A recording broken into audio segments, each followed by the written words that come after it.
वर जातील. कृपया सर्वांना विनंती आहे की आपण खाली थांबा.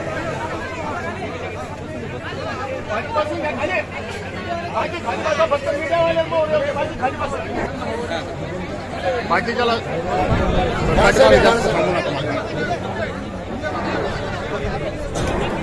कृपया सर्वांना विनंती आहे.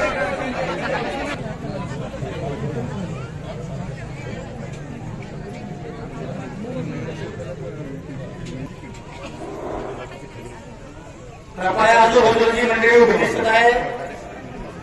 तिथे समोर चटाई टाकला आहे. कृपया सर्वांना विनंती आहे की आपण खाली बसून घ्या.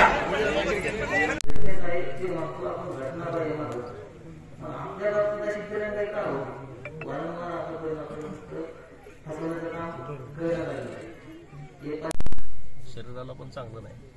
समाजासाठी तुम्ही चांगली भूमिका घेतली आणि सरकारनं दखल घेतली त्याविषयी. 3-4 दिवसापूर्वी कमिटी तुमच्याकडे आली असेल ती यादी सगळ्या अधिकाऱ्यांची. आता त्याची परवा दिवशी मीटिंग पण झाली सगळ्या अधिकाऱ्यांची. आपला जो चालू आहे ते व्यवस्थितपणे ट्रॅकवर चालू आहे.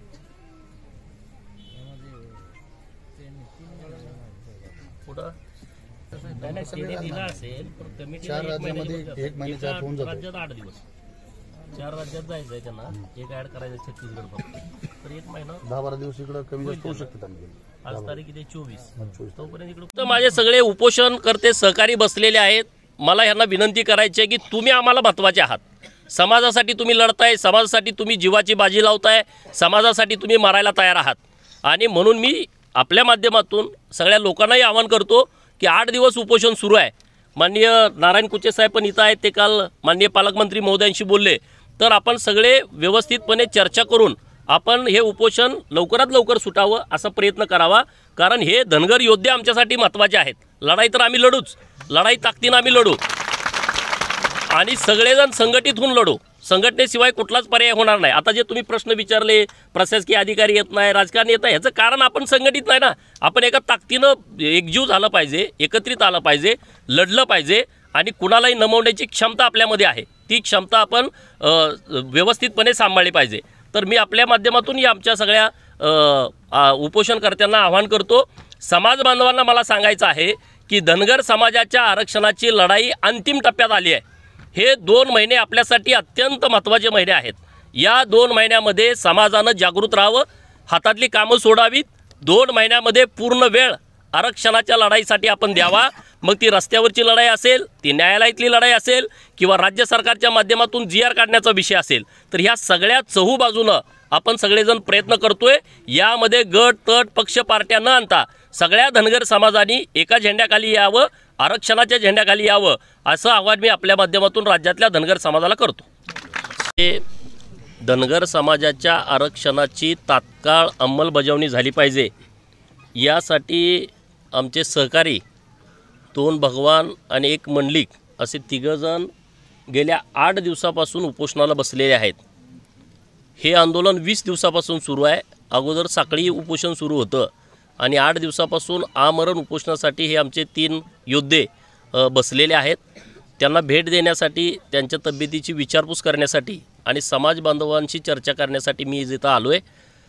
इथं आल्यानंतर तिघांचीही तब्येत खालावलेली आहे. आज सकाळी DHO आणि काही वैद्यकीय अधिकारी येऊन तपासणी करून गेलेले आहेत.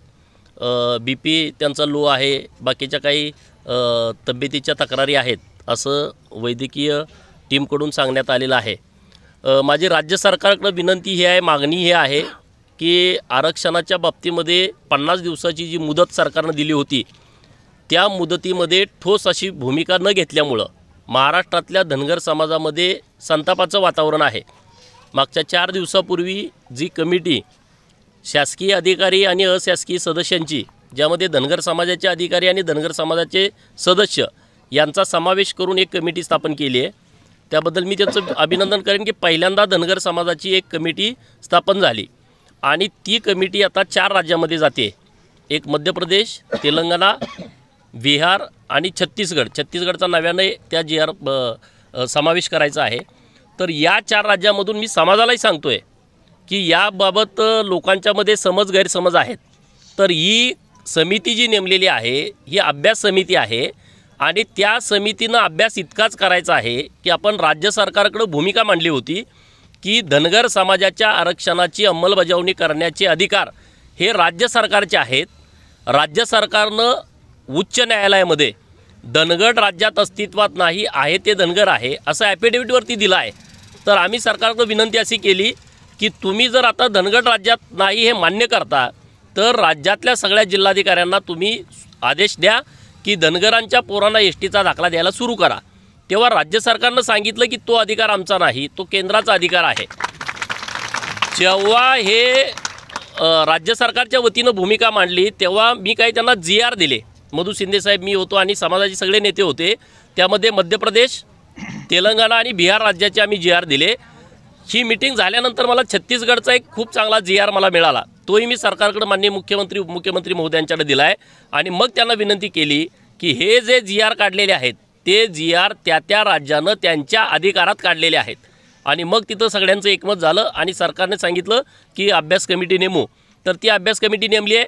यामध्ये ह्या उपोषणकर्त्यांचं फार मोठं यश आहे की आता इथं जामखेडमध्ये बसलेले उपोषणकर्ते असतील, सातारा जिल्ह्यामध्ये लोणंद गावामध्ये एक उपोषणकर्ता गेल्या 8-10 दिवसापासून उपोषणाला बसला आहे. डॉक्टर एक आहे आपले कोल्हापूरचे, ते उपोषणाला बसलेले आहेत. बारामतीमध्ये चंद्रकांत वाघमोडे हे उपोषणाला बसले होते. संभाजीनगरला पुण्यश्लोक अहिल्यादेवी पुतळ्याजवळ हरिश्चंद्र वैद्य उपोषणाला बसलेले आहेत. असं अनेक ठिकाणी उपोषणं सुरू आहेत. बुलढाणा जिल्ह्यामध्ये काही उपोषणकर्ते उपोषणाला बसले होते. याची दखल घेऊन राज्य सरकारनं निर्णय केला. तर मी आता सरकारकडे मागणी करतो की आता ही कमिटी तात्काळमध्ये त्या राज्यामध्ये पाठवा आणि या सगळ्या विषयाचा अभ्यास करून येऊन सरकारनं तात्काळ GR काढावा. दुसऱ्या बाजूला आम्ही कायदा मानणारी लोक आहोत. धनगर समाज नुसती रस्त्यावरची लढाई लढतोय अशातला भाग नाही. धनगर समाज हा कायदा पण मानतो. म्हणून आम्ही उच्च न्यायालयामध्ये पण आमची केस दाखल केलेली आहे आणि त्याच्याही अंतिम तारखा आहेत 8 डिसेंबर, 11 डिसेंबर आणि 15 डिसेंबर. त्या तारखेला आम्ही तिथं अंतिम सुनावणी आहे. धनगर समाजाच्या बाजूने 170 पुरावे माननीय मधु शिंदे साहेब या कमिटीचे प्रमुख आहेत. पुण्यश्लोक अहिल्यादेवी होळकर प्रबोधिनी विचारमंच, तिथंही आम्ही बाजू मांडलेली आहे. राज्य सरकारच्या वतीनं तिथं 3 ॲफिडेव्हिट दिलेले आहेत. एक 2019ला दिलं, 2022 आणि 2023ला. तिथंही आम्ही चांगल्या पद्धतीनं धनगर समाजाची लढाई लढतो आहे. त्यामुळं आम्हाला 100% विश्वास आहे डिसेंबरच्या शेवटच्या आठवड्यामध्ये धनगर समाजाच्या आरक्षणाची अंमलबजावणी व्हावी अशी महाराष्ट्रातल्या सगळ्या धनगर समाजाची भावना आहे आणि ती भावना पूर्ण होईल असा आम्हाला सगळ्यांना ठाम विश्वास आहे. मध्ये 21 तारखेला राज्यभर आम्ही निवेदनं दिली. जालन्यातल्या सगळ्या सहकाऱ्यांनी मोर्चा काढला होता. तेव्हा तिथल्या जिल्हाधिकाऱ्यांना आदल्या दिवशी जाऊन आमचे सगळे मोर्चा काढणारे प्रमुख लोक जाऊन भेटली होती जिल्हाधिकाऱ्यांना आणि तुम्ही आमचं निवेदन स्वीकारायला आलं पाहिजे अशी तिथं चर्चा झाली. आणि त्या चर्चेमध्ये जिल्हाधिकाऱ्यांनी सांगितलं की मी उद्या तुमचा मोर्चा आल्यानंतर मी तुमचं निवेदन स्वीकारायला येईन. जेव्हा हा मोर्चा जिल्हाधिकारी कार्यालयावरती गेला, हजारोचा लोक संख्येनं होता आणि 1 तास झाला तरी जिल्हाधिकाऱ्यांच्या वतीनं ना त्यांचा कोणी सक्षम प्रतिनिधी किंवा स्वतः जिल्हाधिकारी निवेदन घ्यायला आले नाहीत. आणि मग शेवटी या सगळ्या लोकांचा राग अनावर झाला आणि तो सगळा प्रकार घडला. कोणत्याही हिंसेचं मी समर्थन करत नाही, मी हिंसेचा निषेधच करतो.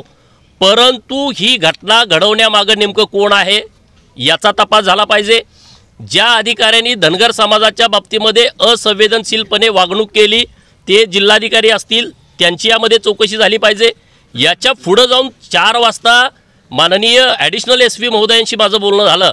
आमचे सगळे सहकारी दीपक बोराडे असतील, नंतर बळीराम तात्या खटके असतील, अन्य काही सगळे आमचे बाळासाहेब तायडे असतील, पांढरेताई असतील, ह्या सगळ्यांशी आमचं जेव्हा बोलणं झालं तर तेव्हा मी ॲडिशनल SPशी बोललो. तर 10 लोक द्या तुम्ही, आम्ही 10 लोकांच्यावरती कारवाई करू. आणि तिथं काय फार मोठं नुकसान झालं नाही. 1-2 कुंड्या फुटलेत आणि एका गाडीची काच फुटली. मी म्हटलं ठीक आहे, आम्ही लोकशाही मानणारी लोक आहोत. आम्ही 10 लोकांची नावं दिली. 4 वाजता जेव्हा IG तिथं आले, IGनी परत ती नावं 36 वरती नेली. त्या नावांमध्ये OBC समाजाची अशी नावं आहेत की ज्यांचा या आंदोलनाशी काडी मात्र संबंध नाही, ज्यांचा फक्त या आंदोलनाला पाठिंबा होता, ते तिथं कुठं दगड मारायला नव्हते. म्हणजे काही अधिकाऱ्यांच्या पाठीमागं अदृश्य शक्ती आहे का अशी मला शंका आहे. म्हणून राज्याचे उपमुख्यमंत्री माननीय देवेंद्रजी फडणवीस आणि गृहमंत्री यांच्याकडे मी आज पत्र दिलं आहे आणि मी त्यांच्याकडे मागणी करतोय की या दोन्ही विषयाचा तपास झाला पाहिजे आणि या दोन्ही अधिकाऱ्यांच्यावरती कारवाई झाली पाहिजे.